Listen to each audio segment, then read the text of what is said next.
I'm super excited about our next session. This next session, people have been touching on it a little bit as we've been going through the last couple of days. And it's a little bit different because this isn't a business or a college. We've got a couple really amazing women joining us right now, Jennifer Kimmich and Terry Quinn Gray. And we really wanted to have an opportunity to talk about this idea of mentoring. What does that mean? And we've had a few people sort of talk about you should get a mentor as a younger person, but now we're really going to talk about why you should do it and maybe how you should do it. So welcome, Jennifer and Terry. We appreciate you being here. Terry, do you want to go ahead and start? Just give us a little bit of about yourself, your educational background, maybe where you work. Yes. Hello, I am Terry Quinn Gray. I am with the DuPont Company. I went to school, undergraduate at Jackson State University, a historically Black college in Jackson, Mississippi, and PhD in chemistry from the University of Maryland, College Park. And I think we have a mentee online. Is it Faith? Yes. Faith, you want to just tell us a little bit about yourself? Hi, I'm Faith Hughes. I am a sophomore right now at Smyrna High School. Great. And Jennifer. Hi, Joanna. Hi, everyone.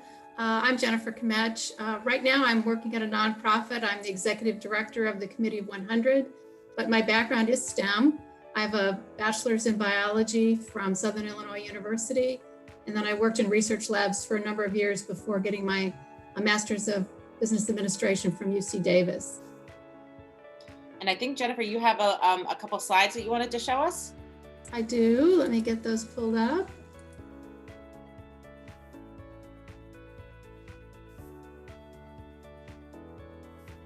Great. Can everyone see full screen? Yes, we can. Awesome. Thank you.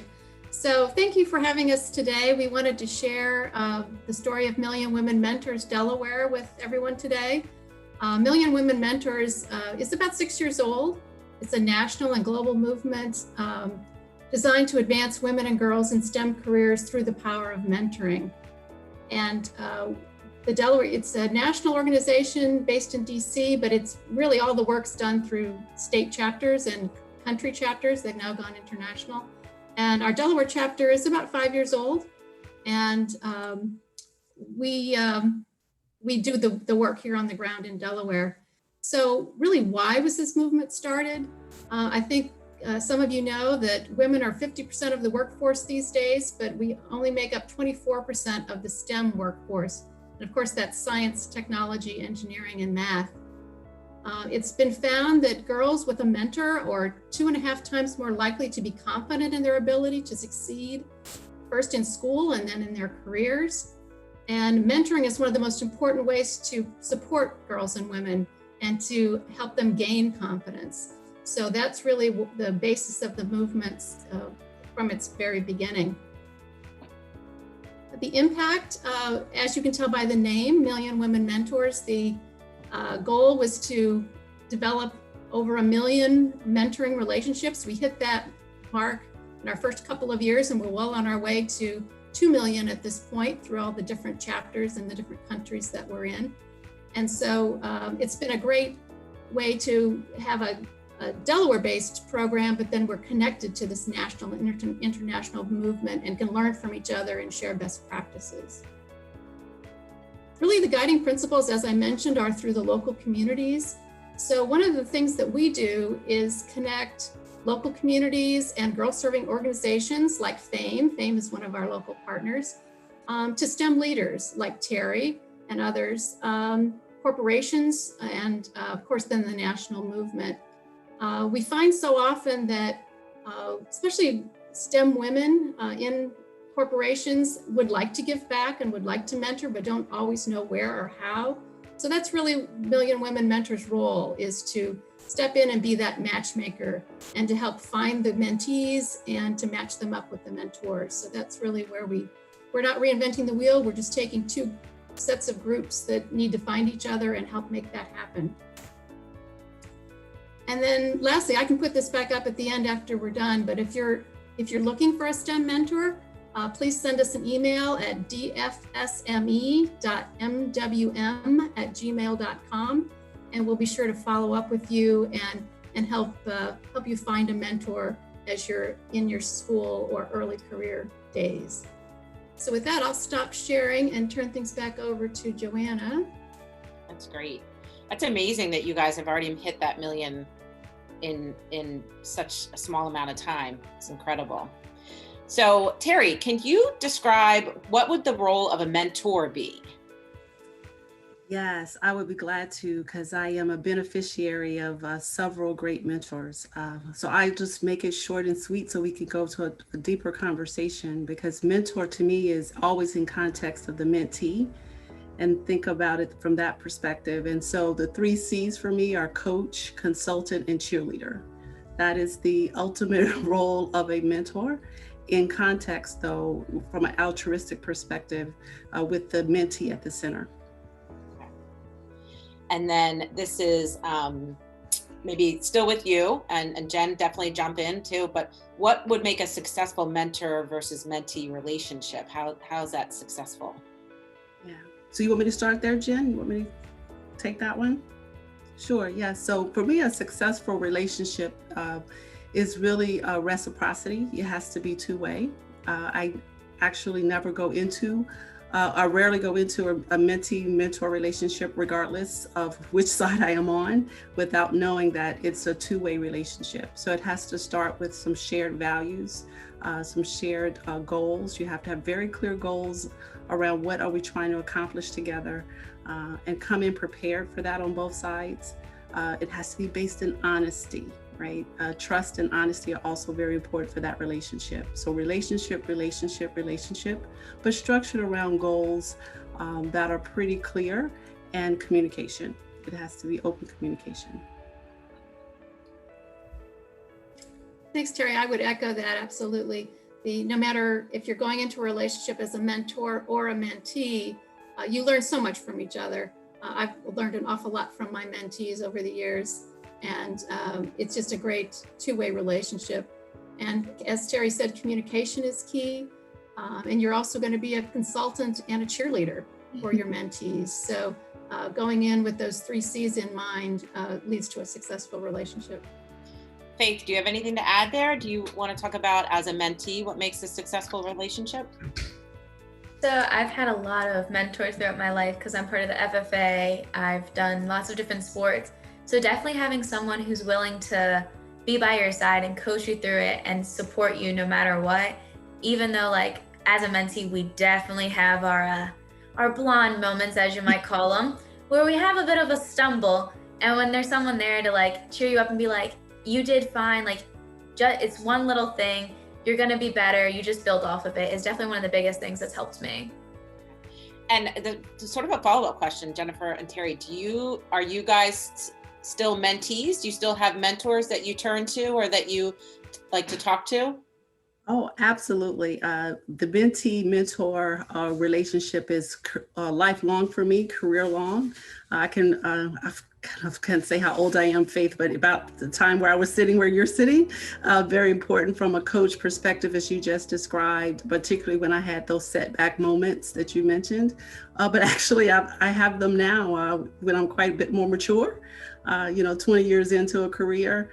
So I think that my mentee-mentor relationships are just as vibrant today as they were when I first started my journey in school.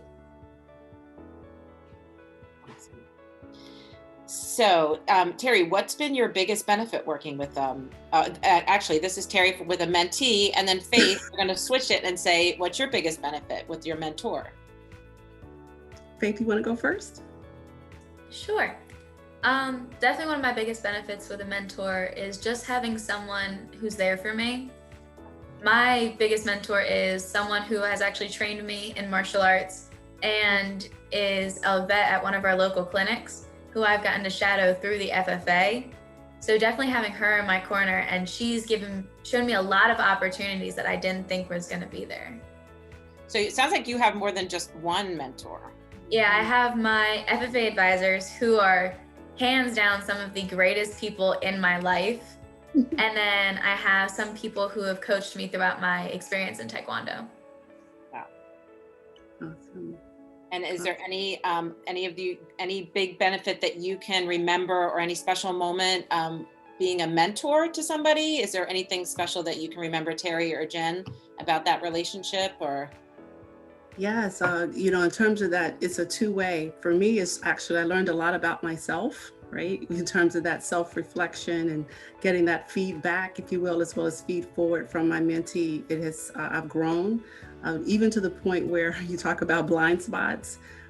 I can remember a mentee of mine saying, yeah, you do that all the time. Like, what do I do all the time, right? And so it's like, yes. And so I trusted enough that the person had my best interest at heart. And yeah, so I learn all the time. And to your point around, I have a network of mentors, different mentors for different things at different points. So I think it's important to have not just one mentor, but mentors that are a lot different from you, come from different perspectives, but as well as those that actually, quote unquote, get you, and understand you. So I think that's very important. Absolutely. I would echo that, Terry. It's as you move through your career, you almost need your own personal board of directors, different folks that with different skill sets and for different situations. Sometimes you're going to be reaching out for a career-based question, and sometimes it's more personal. So you have different mentors for different situations. And I'm thinking about it here because I think people always think that the mentor-mentee relationship, the mentee is a younger person and the mentor is the older person. But I actually have somebody that I work directly with that I turn to a lot for advice, and she's 10 years younger than me. So it's just different situations that she has more experience in. So I'll turn to her to talk to her. And I think vice versa, she does the same with me. So I think getting out of that idea that it has to be an older woman and a younger, especially when I'm not going to reveal my age as well. When we get to the prime of our life, you might turn to somebody that's a little bit younger, that might have some more experience in, technology or, working remotely or just anything. Right. So I think getting out of that idea that it has to be that older, younger. Yeah, that's absolutely true, right? Particularly since just in terms of the technology, in terms of that conversation. And, I'm pretty savvy, right? But it's just around, because I live and work in that space. But I think it's also around connections. I think the biggest bang that I've gotten from my mentees, particularly those that are junior, and I'm fabulous that I'm 55, right? I'm loving it. I'm figuring out how to wear my t-shirt. And so one of my mentees that's 15 says, you should be happy that you're 55, like wear your t-shirt. So I'll just put it out there, and gave me confidence to kind of do that. But also the network of, folks that are younger or just in different places in their lives makes it's amazing. It's just encouraging and energizing. So what is the process to maybe the formal process that you all have in place, but is there, so I'm thinking like sometimes it is that relationship and being able to trust one another and knowing that if I go to you and I talk to you that I'm going to feel safe. Is there a process to go through to make sure that relationship is a good one and that people are connecting? Well, there are a lot of ways to connect with a mentee-mentor relationship, right? Sometimes there are formal programs where people sign up, much like what we have with Million Women Mentors, right? We're sitting together in a movement where we recognize, particularly in STEM, that we have to build this network for each other, and that network is more than just women, right? It's women and men that are kind of really holding hands with this commitment to STEM and women in STEM. So that formality, I think is necessary, right? Because some folks don't have that connection. A lot of my mentors have just been in the same place, much like what Faith mentioned, right? I'm part of an organization, that's their role, they're doing their jobs, but they also just really vested in everyone's success. Mm-hmm. And then a lot of my mentors have come by just introductions, right? Totally informal. I think the times I've been with Inspiring Women in STEM, one of Jen's babies, if you will. And that became, I went there for fulfillment, but the informality and the informal conversations led to some mentors I still have today. All right. That's great. Jen, was there anything that you wanted to add? I know that you put up how to connect with Million Women Mentors. So is there a formal process that anybody has to go through the Million Women Mentors? No, not really. Just, express interest or either directly to us, or if you're part of in our lingo, it's called girl serving organizations. So that would be FAME, Girl Scouts, Girls Inc., FFA, etc. So a lot of times through those organizations, that's where it's easier to match up the adults, the STEM leaders with the girls and young women. But we can do it one-on-one as well. There's not really a formal process. We just need to know that you're out there and you have an interest. And do you try to match based on career goals or career interests, college pathways? How do you match? Absolutely. So if you're interested in engineering, of course, we would try to find you some engineers, biologists, chemists, etc. So we try to match your career goals with adults and professionals who've taken that same pathway. And Faith, what are your career goals? I know that you're still a sophomore in high school, but have you thought about that? I've thought a lot about it. I've had a lot of different ideas. Because, as a kid, I was like, oh, I'm going to be a singer. Yeah. Our little kid dreams. But after talking a lot to my FFA advisors and my parents, I kind of want to be a vet one day. Oh, wow. That's amazing.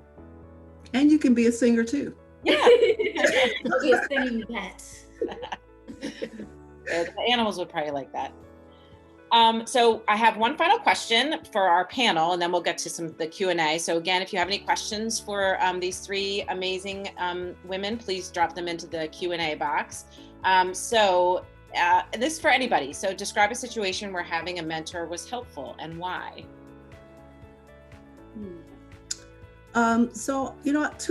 Two instances come to mind. My very first gig at DuPont was my most important functional coach I think I've ever experienced, right? This was someone who was also junior to me. When we first met, he says, oh my goodness, I have to train another PhD. I'm like, oh, welcome to DuPont, right?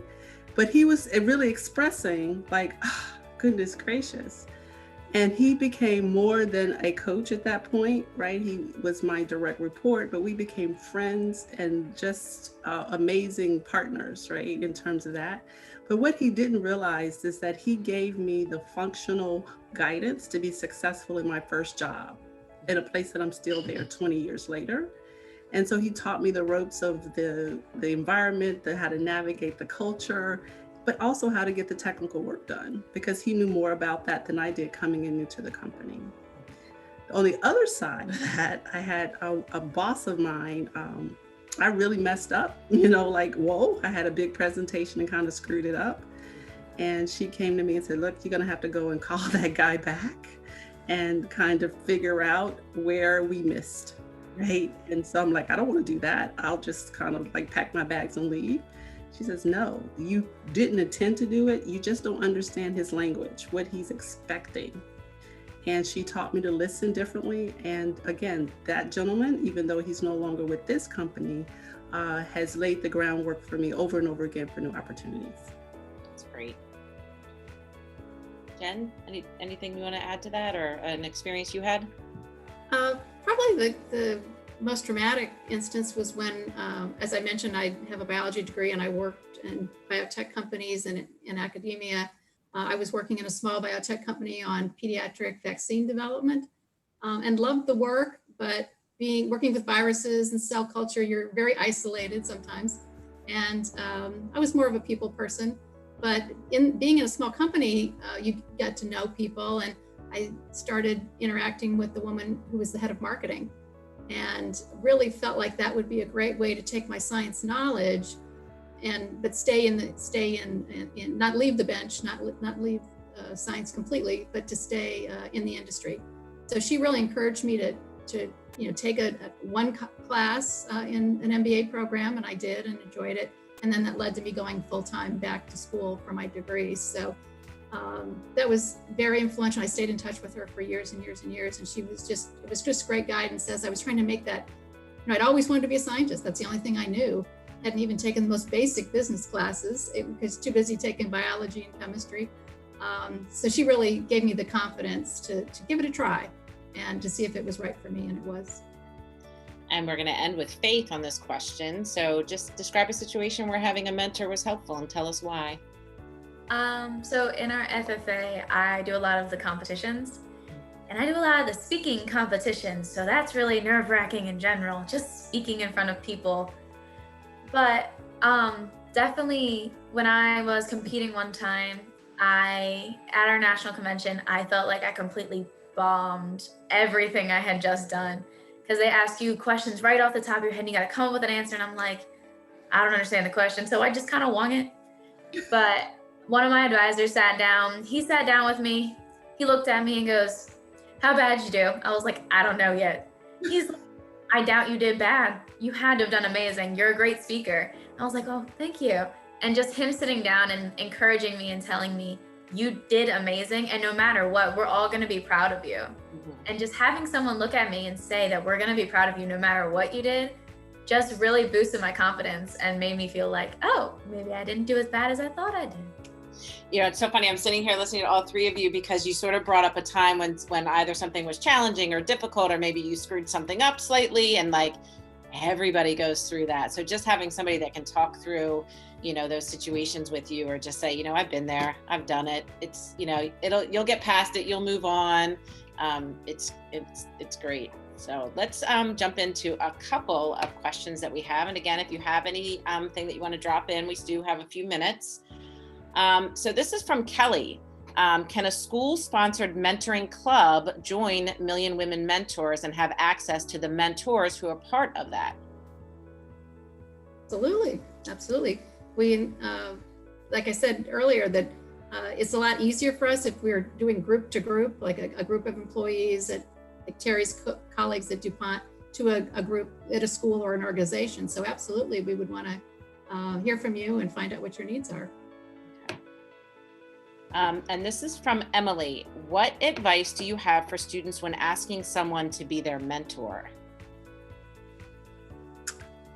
Oh, so just ask, right? I would actually, the only advice is be clear about what you're asking for. Are you asking for information? Are you asking for advice? Are you asking for connections? All of that is game, right? It doesn't have to be any more or all of that. But have that clear in your mind, but just ask. So somebody earlier, one of our earlier sessions had said something about if you have an interest in a particular business, maybe jump on LinkedIn and try to find somebody. Are mentors typically open to sort of that cold calling, or do you suggest going through your channels first, or a more organization like Million Women Mentors? It's certainly easier to go through a warm introduction, either through a teacher or a family friend or an organization like ours. But there's nothing wrong with going on LinkedIn and doing a little research. I would say, to add to what Terry said, reach out and ask, but make sure you've done a little bit of homework and research on the person you're asking, and you have a reason why you selected them in particular, and you can articulate that. So this is a good question, and maybe this is for Faith. How can I be a good mentee? Definitely, to be a good mentee, I feel like you have to be willing to take the other person's advice. We're going to them to ask, and because we need their assistance. If you're almost too stubborn to understand where they're coming from, then you're not going to be able to get better because you're not willing to take their advice. And definitely being able to communicate with them, having some form of, whether it's a formal communication or it's informal, just being able to talk to them so they can also understand what you need and where you're confused or struggling. And I think we did touch on this one a little bit before, but somebody is asking again, do you recommend having multiple mentors or just one? And all three of you could answer that. Maybe give us some ideas. Definitely multiple. Yeah. Yeah, definitely multiple. And many times, at different times in your career or school, you need different ones, right? But don't let the old ones go. Yeah. Right? Bring them along. Keep them, stay connected. Absolutely.